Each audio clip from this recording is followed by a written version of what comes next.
What's up, guys? All right, we are back again with our top 18 of 2018. I actually only have 17 releases from 18, so one will be digital, and then my worst will actually be number 18. Will be my least favorite of 2018. It'll be a little bit different. So the worst of 2018 goes to Logic with Bobby Tarantino 2. It's bad. I almost want to say this is worse than the first one, which is pretty bad considering the first one was my least favorite of 16 or 17.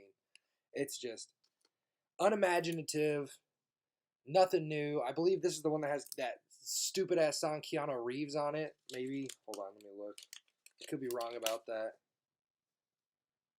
Yeah, I'm wrong, but it's got like yuck. It's bad. It's so disappointed. His mixtapes were so good, and then he got signed and released Under Pressure, which, as you know, I thought was great, and then this is just shitty. Oh, I don't want to spend too much time. All right, number 17 goes to Kanye West with Ye. In my opinion, this is one of his more personal records, which I do enjoy. Unfortunately, it's still a Kanye album, and even more unfortunately, it's a new Kanye album, so it's not great. This did come as one of the 6 albums that Good Music released in 2018, where they got together in like a cabin in Wyoming, I want to say, and they just like banged out a whole bunch of albums. Nas's new album was on it, which I don't have yet. Pusha's fantastic album, which is coming up on here, was on there. There was quite a few of them that they knocked out. This is one of them. It's probably my least favorite that I've heard so far. It's still not a horrible record. It doesn't come anywhere close to Bobby Tarantino 2. But, I mean, there is a lot of flaws with it. Number 16. Another Logic. This is YS4, a.k.a. Young Sinatra 4. Supposed to be a follow-up of his mixtapes. It is not. It is a decent record, and it is better than both of the Bobby Tarantino ones. And honestly, I like this better than Everybody and The Incredible True Story. He does have a bit more boom bap thrown in with this one. He's got the song Wu-Tang Forever, which has everybody from Wu-Tang on it. I mean, obviously, separate from Old Dirty Bastard, who was deceased at this point. It's a good record. It's not great. It's not something I'm going to write home about.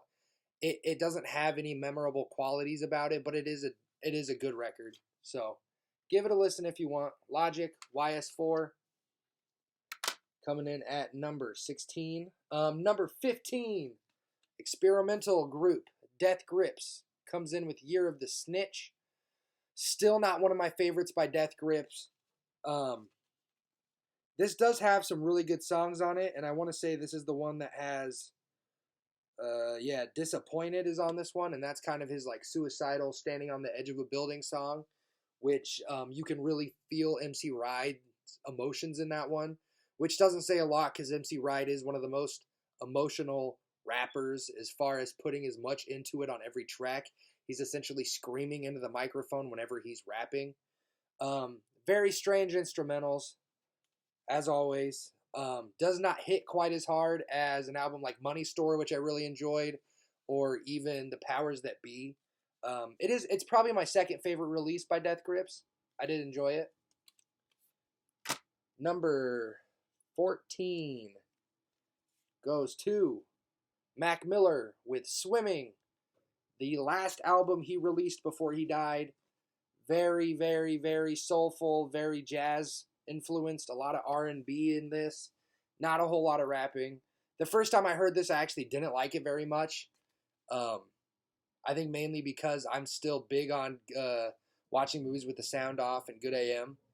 But I do like this better than The Divine Feminine, and up till this year, this was my favorite Mac Miller R&B release. It's really, really too bad he passed. And I mean, you can hear a lot of the depression, the talk of afterlife on this, which gets even more influential when he goes into the album Circles, which doesn't come out till 2020. Good release. It's pretty fucking sad. He had a lot of potential. So Mac Miller comes in at number 15. Did I say 15. It's 14. Swimming. My numbers are all fucked up. That's why I can't keep them straight. Number 13, PrHyme with their second album, their sophomore self-titled record. PrHyme consists of Royce da 5'9" and DJ Premier. I don't like this as much as I like the first album. I thought the first album was really, really good as far as how they put it together. It was quick. It was like 37, 38 minutes. This one gets closer to an hour. Towards the end of it, you start kind of snailing your way through it. It is a good album. I mean, Royce is still one of the best spitters in the game right now, and DJ Premier is legend, as he always has been. Number 12, we go to Kids See Ghosts with their debut self-titled record. This is another one of those Wyoming records on Good Music. Kids See Ghosts consist of Kanye West and Kid Cudi. This is one where actually some of Kanye's ideas come through as intelligent and not just fucking blatantly stupid. And the very first song, Feel the Love, he does this ga ga ga ga ga ga, and it's like snare drums, but it's gunshots at the same time. It works really well with the song, and it works really well with the beat. Ty Dolla $ign has a really good feature on, I want to say, but I don't want to say it wrong. I'll have to see if I think he was a guest. I don't think he was actually mentioned, but it's not as good as everybody was saying. It is very experimental. It's kind of one track minded, as in everything kind of sounds the same and all the songs blend together, at least to me. I'm still not a big fan of Kid Cudi on this, even though this is probably my favorite thing Kid Cudi has done, honestly. Kanye has done a lot better. But yeah, number 12, Kids See Ghosts. Number 11 is the digital album that I do not have physically. I'm trying to get the record of it. That is JPEG Mafia with Veteran. If you've never listened to JPEG Mafia, he is in the same vein as Death Grip's Clippings,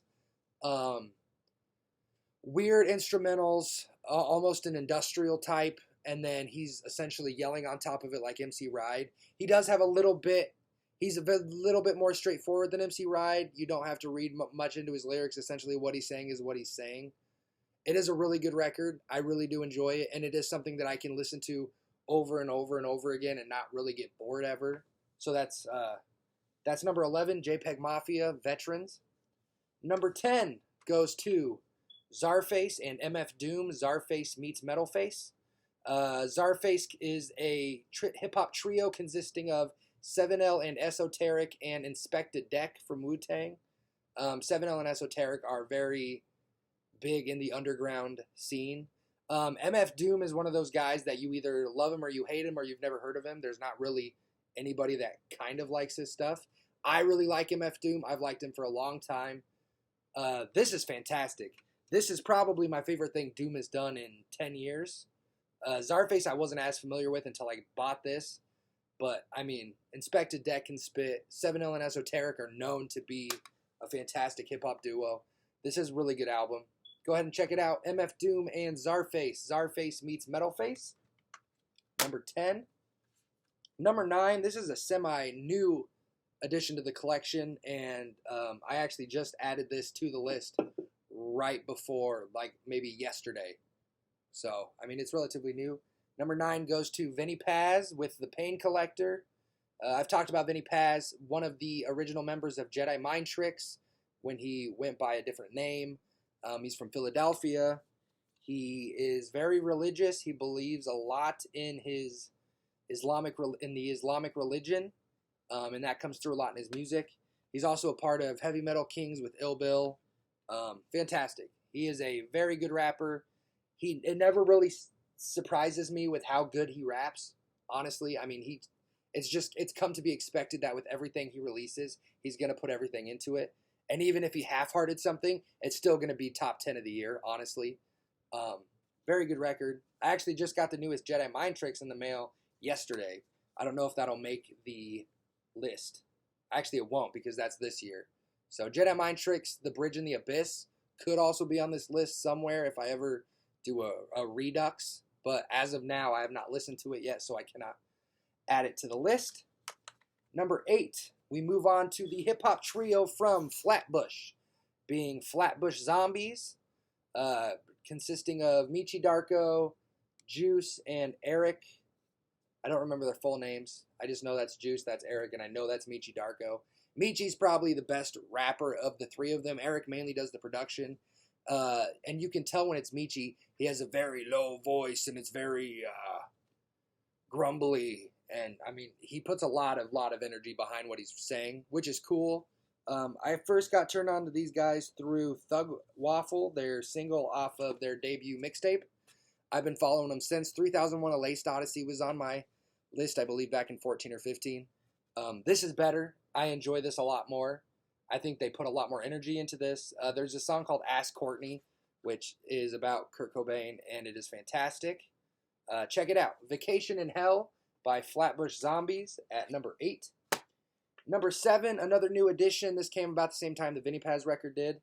This is Apollo Brown and Joell Ortiz with Mona Lisa. Apollo Brown is a hip-hop producer, and I believe kind of sometimes an MC. He's also been a part of like Ugly Heroes, which was big on my list back in 2012. I'm not super familiar with his work. Joell Ortiz is one of the rappers in the supergroup Slaughterhouse, along with Crooked I, aka King Crooked, Royce da 5'9", and Joe Budden. And this is fantastic. I got it, and I kind of knew it was going to be because Joel doesn't really make bad music right now. He's kind of incapable of doing it. And Apollo Brown is one of my favorite beat makers, so I thought it was a match made in heaven. I was a bit disappointed. The songs do kind of blend together a little bit. There's not a big differential. It is a fantastic record. I don't want to take anything away from it. But if I'm comparing it to what I expect from Joel, I will say it was just a little disappointing. So yeah, that's Joell Ortiz and Apollo Brown with Mona Lisa. The next 6 are all just really good, really fucking like this. This is one of my favorite years of hip hop. I'll say that, if not my favorite of the decade. The next 6 are some of the best, not only of the year, but probably all of these are top 20 of the decade. They're just that good. Number 6 comes to my favorite trap album of the decade, probably my favorite trap album ever. I'm talking about Denzel Curry with Taboo. Denzel Curry is a rapper from Florida. This is his debut commercial, kind of. He released an album called Imperial, which was a mixtape that they re-released as an album. If we're talking original commercial release, this is his debut. It is very dark, if you cannot tell by any of the artwork on here.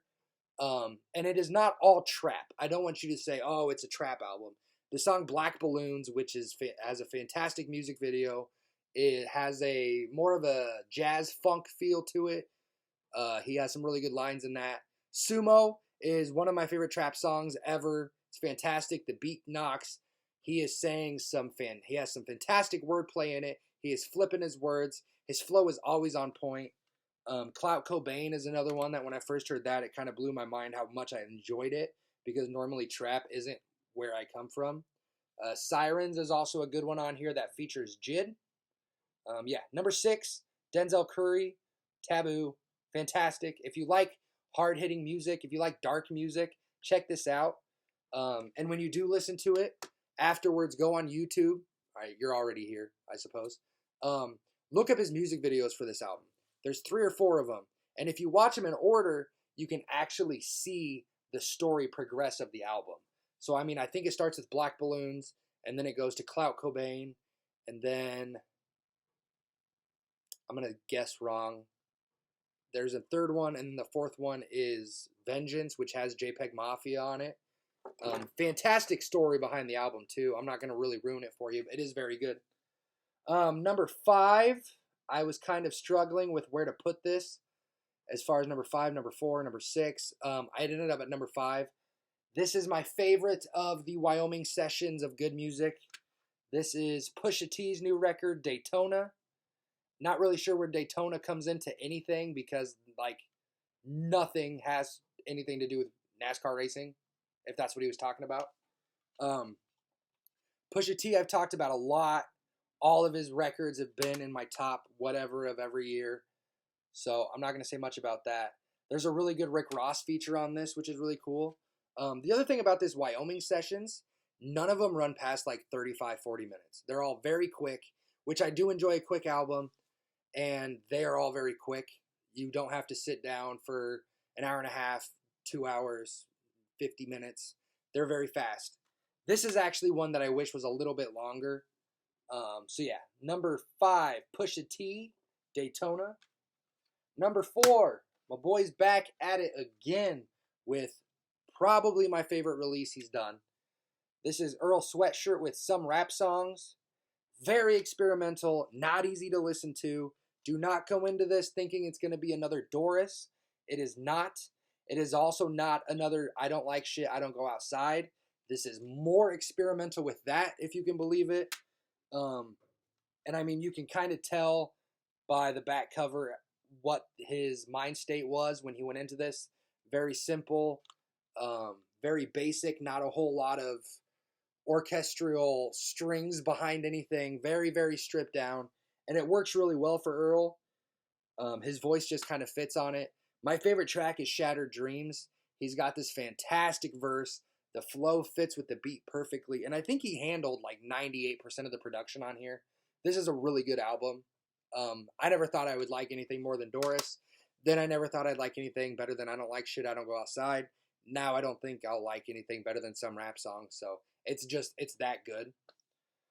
Number 3. The top 3 are all perfect. 10 out of 10, 5 out of 5, however you want to rank them. I could not find a single thing wrong with any of these. So I literally just went by what I listened to the most. Number 3 is Chris Orrick with Portraits. Chris Orrick, a.k.a. Red Pill, if you remember from 2015. Look What This World Did to Us was my favorite record. This is him again. He changed his name from Red Pill for obvious reasons. Now goes by his given name, Chris Orrick. This is fantastic. After he released Instinctive Drowning, which was the biggest disappointment of the year, I think back in 17, I didn't know where he was going to go. I didn't think he would ever be able to get back to where Look What This World Did to Us was at. This is as close as he's going to get. It's fantastic. A lot of self-loathing, a lot of depression, a lot of bleh. I mean, that's the best. Bleh. It's just him saying, I'm not fine. I'm drinking too much. Blah, blah, blah. But then he actually shows he has bars as well. On the track, Bottom Feeders, which actually features Fashawn, he kind of goes in, and that first verse of his is heavy-handed, a lot of wordplay. He's going fast. Fantastic. Portraits by Chris Orrick at number 3. Number 2, my favorite debut of the decade, probably. If not my favorite of the decade, definitely top 3 of debuts. This is J.I.D with Dicaprio 2. J.I.D is a rapper based out of Georgia, and this is his debut on Dreamville, J.Cole's record label. And fuck, man, I did not expect this to be as good as it is, and I'm saying as fucking good as it is. It is fantastic. Every song is perfect. His flow, he's one of those dudes that raps fast, and so his flow is always ever changing. He's not like a Twista where it's just it's more like a Twista meets Bone Thugs with a little bit of tech thrown in, which I fucking hate Tech 9, but there is a little bit of tech involved.